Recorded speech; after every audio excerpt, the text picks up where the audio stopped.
The ancient Greeks believed that their world was controlled by powerful gods and goddesses who ruled over every part of life, from the weather and the sea to love and war. They thought these gods lived on Mount Olympus, a high mountain in northern Greece, and watched over everything that happened on Earth. The Greeks believed that the gods could help or harm them depending on how they were treated. So, they built temples, made sacrifices, and held festivals to honor the gods and ask for their protection and favor. This was how they tried to keep the gods happy and avoid bad luck or disasters. The Greeks believed that sometimes the gods would come down from Mount Olympus and appear on Earth, taking on human form. They thought the gods might visit their temples, attend festivals, or even walk among people, although they would often disguise themselves.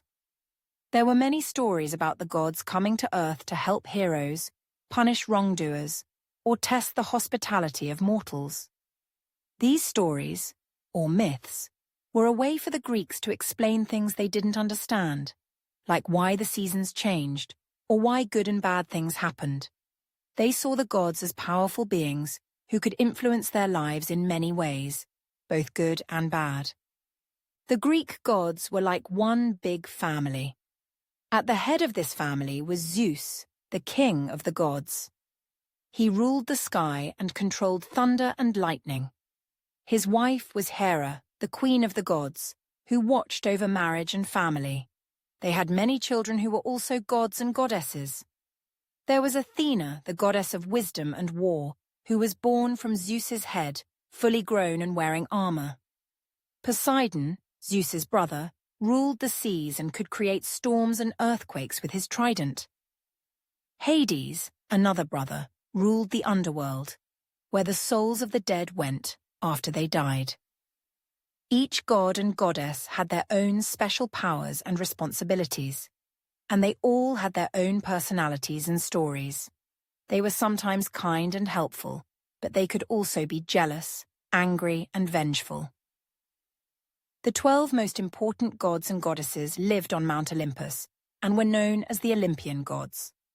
Besides Zeus, Hera, Poseidon, and Athena, there were other gods like Apollo, the god of the sun and music, and his twin sister Artemis, the goddess of the moon and hunting. Ares was the god of war, while Aphrodite was the goddess of love and beauty. Hermes, the messenger of the gods, was also the god of travelers and thieves.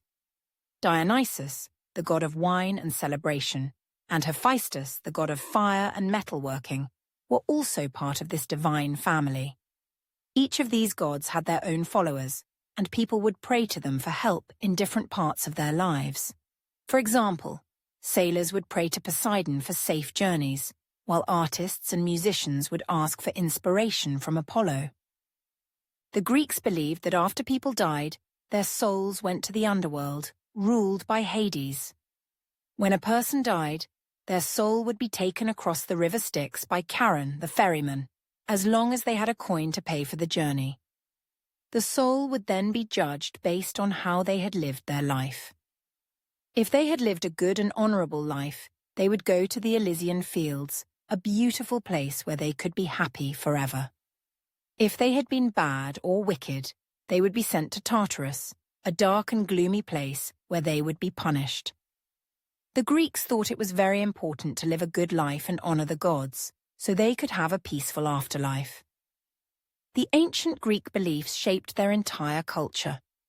They explained the mysteries of the world, guided how people lived, and provided comfort and hope in difficult times.